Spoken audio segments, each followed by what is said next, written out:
tawang ono lintang cah ayu. Hai piye kabare? Jakartinya di WhatsApp lau semua. Oke nyindirnya udahan dulu ya. Anyway nih Sugeng Rawu atau selamat datang di channel Dunia Eyuk.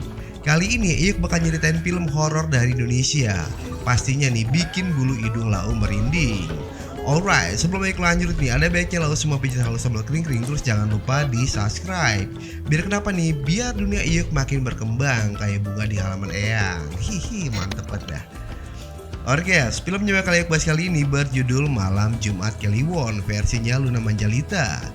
Di IMDb nih, film garapan Guntur Suharyanto ini dapat konten yang BAJ di angka 5.8. Dibintangi oleh beberapa aktor ternama nih, seperti mantan Eyuk Luna Maya sebagai Susana, Ahmad Megantara sebagai Surya nih pacar Susana, Tio Pakusadewa sebagai juragan KY yang bernama Raden Aryo. Nah kalau yang ini mantannya editor Eyuk, wahai Mbak Sally Marcelina sebagai Minati tanpa Atma Negara.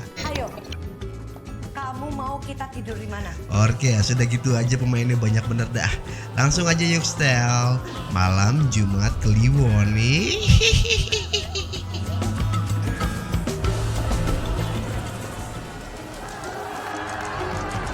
Film dibuka dengan adu gulat di sebuah desa.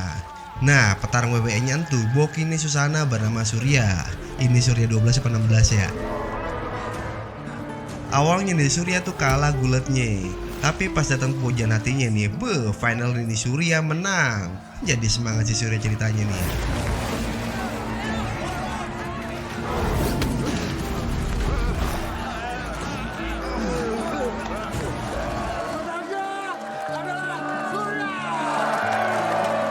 Setelah jadi pemenang nih, Surya pulang bawa Mbek yang rencananya entu Mbek bakal emas kawin nikah sama Susana. Tapi nih setibanya di rumah Susana kaget bukan kepalang karena nih Doe lihat ortunya Susana lagi diintimidasi nih ame debt kolektornya Raden Aryo. Kami ditugaskan Raden Aryo untuk menagih hutang bapakmu. Jadi nih pakopnya Susana kalah judi sabung ayam dan kagak bisa bayar utangnya. Bapakmu gade rumah dan sawah kalian untuk judi sabung ayam. Dia kalah. Alhasil nih Surya pun ngasih Mbek yang doi punya nih buat jaminan. Anggap ini sebagai tiket baik untuk melunasi hutang. Yowis. Susana dan keluarga diundang Raden Aryo makan bersama di rumah Raden Aryo. Tanpa diduga tanpa dinyana nih, Raden Aryo punya maksud dan tujuan licik. Di sini nih Raden Aryo bilang ke ortunya Susana kalau utangnya bakal dianggap lunas dan ortunya Susana juga bakal dikasih segalanya. Tapi dengan syarat nih, Susana harus nikah ame Raden Aryo alias dijadiin bini kedua. Jadi Susana menikah denganku untuk melahirkan penerusku. Karena kononnya nih si Raden Aryo pengen banget punya keturunan. Jadi pas nikah sama bini pertamanya yang bernama Minati, doi belum punya keturunan. Aku perlu penerusku untuk melanjutkan semua yang sudah dibangun ini. Susana kaget bukan kepalang nih. Tapi karena demi melunasi utang-utang bokapnya nih, terpaksa Susana terima pinangan Raden Aryo. Dan hal inilah yang ngebuat bini pertama Raden Aryo cemburu buta dan dendam. Di lain hari nih, pesta pernikahan pun dibuat meriah. Dan kabarnya nikahnya Susana nih sama Raden Aryo terdengar oleh Surya. Dengan dibakar api cemburu nih, Surya datang dengan keadaan kobam ke pesta pernikahan itu. Di sono nih Surya ngebuat kerusuhan sampai terjadi kebakaran kecil.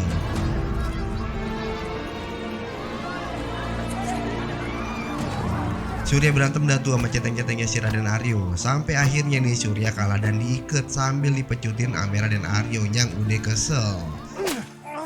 Tapi karena Susana mohon ke suaminya yang udah tua bangka entu, Surya pun akhirnya dibebasin. Aku akan menuruti semua permintaan kamu. Setelah itu Susana pun langsung dibawa ke kamar, dipaksa adu mekanik dan sama si Raden Aryo. Kamu bilang kamu mau melakukan apapun untukku. Di sisi lain nih Raden Aryo lebih sering bobo cantik sama Susana yang pastinya nih ngebuat Minati makin terbakar api cemburu. Tapi nih aki-aki botanan tuh bilang kalau doi cuma mau dapetin keturunannya nih, bakal penerusnya aja.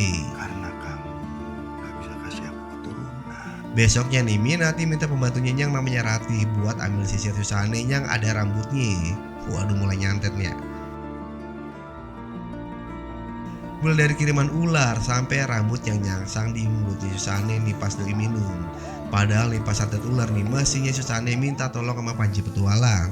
Emang seperti Mas Kas, kena gocek lagi dah. Ores, kita go back to Susana. Dice yang kagak begitu terik nih, Susana yang lagi belanja di pasar kaget, tiba kaget ngeliat Surya. Dengan kecepatan cahaya nih, Susana pun nyamperin Surya. Dan Doi minta tolong sama Surya karena nyawa Doi terancam. Sepertinya aku disantet. Apa? Singkat cerita nih, upaya santet Ki Jaya yang gagal ngebuat Minati makin geram. Hei Jaya, katanya kamu itu orang sakti. Mana buktinya? Si Gundik itu makin besar saja perutnya. Apalagi nih di hari sebelumnya Raden Mas Aryo udah berani ngomong ke masyarakat kalau Susane entu tekdung. Bahwa istri saya Susana sedang hamil. Hal ini ngebuat Minati makin gondok. Di sudut lain nih, Surya yang habis kemek di warteg Bahari pun ngedenger kalau Susana tekdung. Dan Doi pun makin sakit hatinya. Untuk itu saya minta doa dari sedulur-sedulur sekalian agar supaya anak yang sudah lama saya dambakan ini bisa lahir dengan selamat. Namun di siang itu, permohonan Susana dan juga raut mukanya yang sedih ngebuat hati Surya pun lunglai. Aku melakukan ini untuk keluargaku, bukan karena aku mencintai dia. Hingga suatu malam nih, Minati pun mendatangi Ki Jaya lagi dan meminta santet yang paling akurat. Aku bisa gunakan ilmu itu, ilmu Banaspati. Tapi ada syaratnya. Doi pun menyanggupi dengan syarat nih, Minati mesti adu mekanik sama Doi. Kamu harus tidur dengan aku. Ya sudah, ayo kamu mau kita tidur di mana? Dan hari yang dinanti Minati pun tiba. Saat Susana tiba pengen lahirin nih, tiba air ketubannya pecah. Dan saat itu juga nih Ki Jaya melakukan ritual Banaspati. Dari jabang bayi sing ngarani Susana. Dibantu dukun beranak yang bukan saudaranya Ma Erot dan juga Rati, Susana pun ngejalani proses lahiran di kamarnya. Segala daya upaya udah dilakuin sang dukun. Namun bukan bayi yang muncul nih, malahan petaka yang datang. Nyoi, ibarat kamera 360 nih, perut Susana pun muter ke belakang. Dan tiba untuk perut meleduk ke petasan bogem yang nyebabin Susana pun tiwas mengenaskan.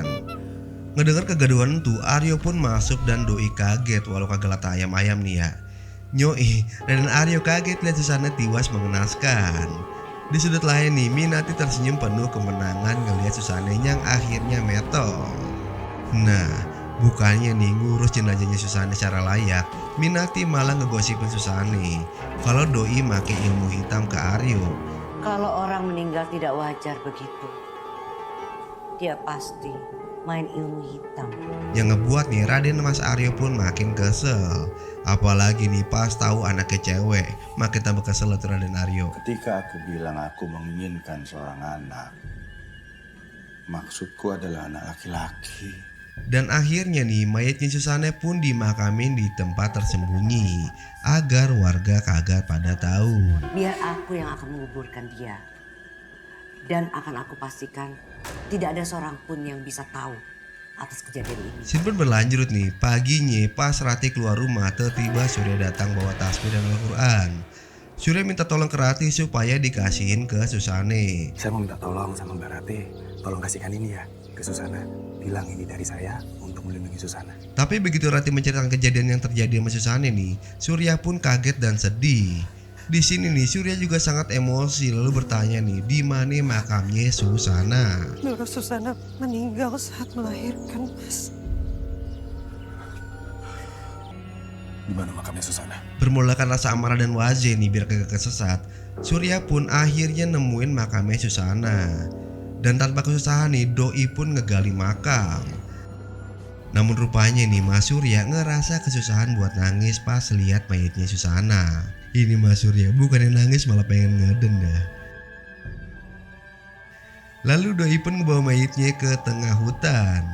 Ini mungkin nih Babang Surya kelupaan bawa Aziz dan asli Dani. Mas Surya kuatnya minta ampun.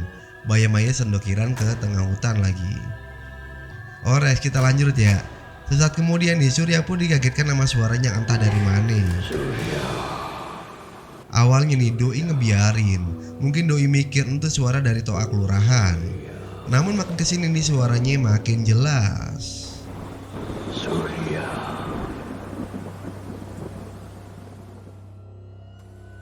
Singkat cerita nih, Surya yang penuh amarah akhirnya curcol sama iblis. Aku tahu kamu ngikutiku dari tadi. Iblis yang tahu keluh kesah Surya nih akhirnya bilang kalau doi bisa hidupin lagi Susana. Dengan syarat nih, bayinya Susana harus dikasihin ke iblis. Jika kau mau kekasihmu bangkit dari kematian, aku mau anak yang dilahirkan oleh kekasihmu itu. Bersama dendamnya menderu tanpa debu nih, Surya pun mengiyakan. Gak lama berselang nih, Susana pun bangun dengan diiringi gerimis mengundang nih. Susana dan Surya pun main peluk-pelukan. Aku pikir aku sudah kehilanganmu selamanya, Susana. Namun nih, Surya kagak kasih tahu kalau Yodis telah tiwas dan jadi sundel bolong. Di situ pun Susana berubah jadi insomnia. Maksudnya yuk amnesia. Ya kali masa Susana insomnia kalah depan mertua Surya. Apa yang terjadi, Mas? Punggungku kenapa? Malam pun tiba nih tanpa ada suaranya Mbak Kunti. Ya mungkin nih Mbak Kuntinya kalah saya sama sundel bolong. Susana yang udah jadi sundel bolong newbie nyoba nyambangin bayinya, walau hanya lihat dari kejauhan. Abis itu karena doi kelaparan nih, doi akhirnya beli bakso. Bakso, Bang. Yoi, sundel bolong pun ngebaso. 10 mangkok. Dan karena ulahnya nih, warga desa pun dibikin geger dengan penampakan sundel bolong. Di sudut lain nih, Surya yang lagi sendirian di hutan akhirnya ditemuin lagi sama Susane. Kamu sudah berbohong. Di situ nih, Susane nanya ke Surya, kenapa Yodis bohongin doi? Dengan mulut pedas kayak omongan tetangga nih, Surya pun mulai ngegosip dah ke Susane. Aryo telah merampasmu dariku dan menghancurkan masa depan kita berdua. Esok pun tiba nih, Surya pun bergegas nemuin Rati di pasar. Dan doi pun ngebawa Rati ke tengah hutan. Susana! Susana. Di situ nih Rati pun bertemu dengan Susane yang udah jadi sundel bolong. Ya karena ngerasa iba nih, Rati pun mau ngebantu Susane buat dapetin anaknya kembali. Soalnya nih doi sedih lihat Minati yang ada rencana buat ngebunuh bayinya Susane. Sebenarnya saya khawatir dengan keselamatan anak itu, Mas Surya. Belum lagi nih kabar kedekatan Minati dengan Ki Jaya yang seorang dukun hebat. Jaya. Nama dukun itu Jaya, Mas. Dia tinggal di hutan sebelah. Singkat cerita nih, di malamnya banyak geluduknya. Wah, untung kagak ada Gundala putra petir ya. Rati dan Surya pun nyambangin rumah Ki Jaya dengan Susane sebagai bodyguardnya. Namun nih Ki Jaya rupanya udah tahu taktiknya Surya. Dan doi pun udah ngasih palang pintu buat nangkal Susane. Opak di pinggir sumur. Lu berempat jangan so ganteng. Muka lu kesempak dijemur. Bukan palang pintu itu maksudnya. Sobat babang editor Yukni. Nah, maksud Mas Kas yang itu tuh. Dan adu gelut yang kagak di-share di Indosurya itu pun terjadi. Di situ Surya yang punya rekor adu gelut tak terkalahkan akhirnya lunglai di tangan Ki Jaya. Dan saat Surya mau kena fatality, Rati pun ngorbanin diri dan berhasil ngancurin jimati Ki Jaya.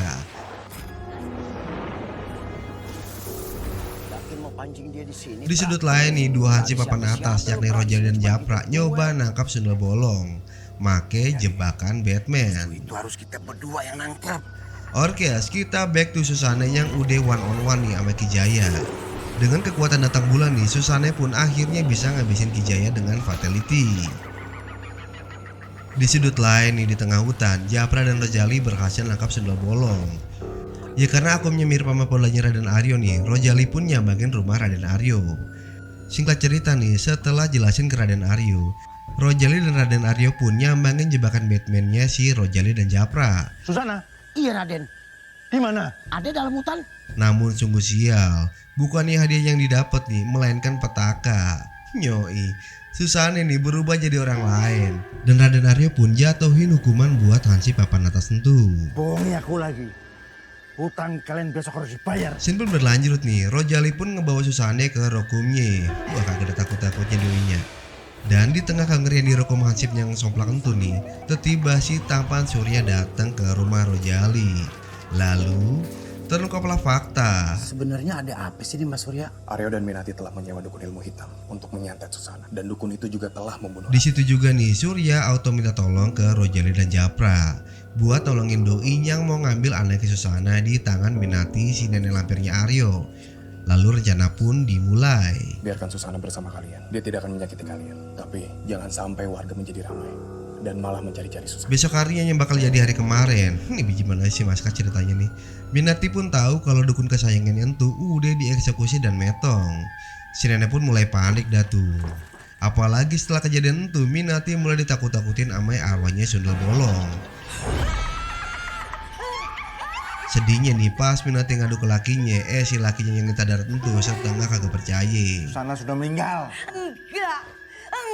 Saat itu juga nih Minati mau buktiin kalau omongan Doi itu benar. Dan pas Arya dan bininya tiba di kuburan Susane, mereka kaget nih walaupun lata ayam kakaknya.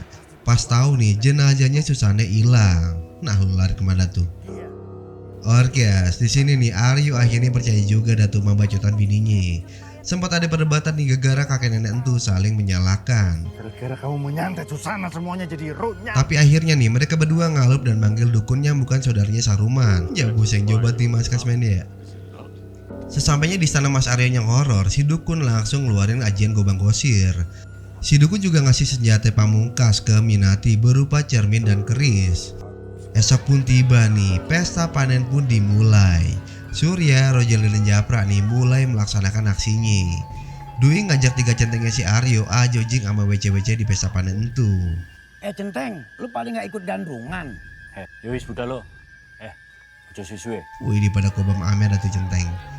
Melihat situasi ini nih, Surya pun langsung capcus ke TKP. Tapi tiba-tiba si bangkutan Aryo datang dan disusul sama Rati yang tiba-tiba hidup lagi. Doi mau masuk rumah, tapi nih Doi diinterview dulu datu sama si Aryo. Dari mana saja kamu? Maaf Raden, saya jenguk ibu saya. Setelahnya nih Rati yang udah jadi titisan Entu masuk juga ke dalam rumah. Sementara Entu Aryo yang tahu 3 centengnya pada enaknya di pesta, Doi pun nyusulin sambil ngedumel. Untung gak ikut nyinden ya. Kalian itu saya bayar bukan untuk mabuk-mabuan. Di dalam tempat dan hati nih, Minati yang curiga lihat Rati masuk ke dalam rumah mulai membututinya nih. Melihat kasur dede bayinya Ente alias kosong, Rati pun lalu bertanya ke Minati. Ternyata Entu dede bayi gemoy mengemaskan kayak produser dunia Iyuk nih. Bisa aja mas Kas nih. Udah dipindahin sama Minati. Bayinya di mana? Ada di kamarku. Disinilah nih Minati akhirnya tahu kalau Rati Entu adalah Sundel Bolong melalui cermin Bini Sakti yang Doi lihat ke arah Rati. Waduh canggih juga tuh cerminnya. Melihat kejadian menyeramkan seseram melihat rekening Iyuk yang kosong, Minati pun berteriak. Ibarat penyanyi Grunge nih, Doi pun screaming. Gak lama si centeng bapak lawan kepagian datang buat nolongin si Nyai. Ayo Li, saya takut mas. Tapi malah Doi tewas dieksekusi sama Sundel Bolong.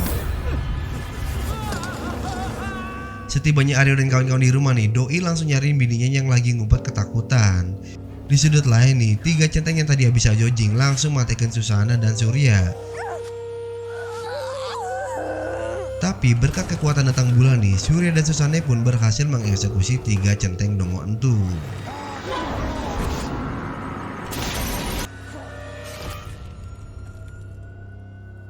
Sesampainya Surya dan Susana di dalam rumah nih, mereka langsung mau ngambil si dede bayi ini. Tapi tiba-tiba si dukun yang mirip Saruman muncul dan nancupin datu paku di Susana yang disusul sama tembakan dari si Aryo si lintah darat. Surya yang emosi nih langsung adu gelut sama Aryo sampai jari tangan Aryo pada putus. Bagus bukan nontonnya yang diputusinnya. Setelah itu Surya buru-buru langsung nyambut paku di badan Susana. Sang dukun pun langsung dieksekusi sama Susana dan Surya. Nah kan lagi yang jahat sih lah udah metong dah laukan. Melihat semuanya udah chaos nih, ampe Aryo pun udah metong, Minati pun langsung capcus ngambil bawahnya Susana. Dan setelah mereka capek kejar-kejaran nih, Minati dengan entengnya ngelempar si dede bayi. Untungnya tuh dede bayi bisa selamat. Prank di film ini terjadi pada saat Susana pun mulai mengeksekusi Minati nih. Dengan cara yang sama pada saat Dwi disantet. Ending di film ini terjadi pada saat Surya lebih milih balikin Susana ke habitat aslinya. Susana.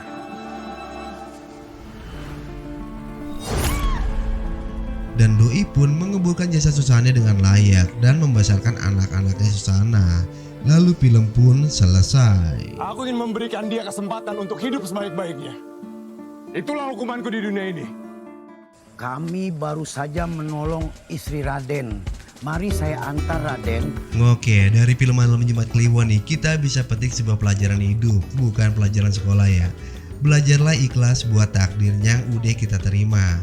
Apalagi nih, jangan pernah lau punya niat buat balas dendam sama orang yang udah buat lau sakit hati.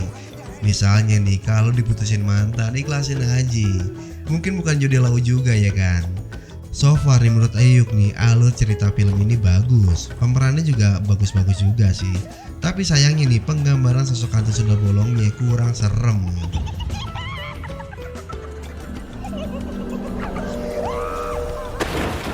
Oke, sebelum Ayuk bacot nih, Ayuk mau ngucapin mamaci buat semua tim yang mengerjakan film Malam Jumat Kliwon. Buat para kru, pemain, dan yang paling penting nih, buat lau-lau semua sobat setia dunia Ayuk. Orex, Ayuk pamit mau pulang dulu buat mandi junub. Sampai ketemu dan bye-bye.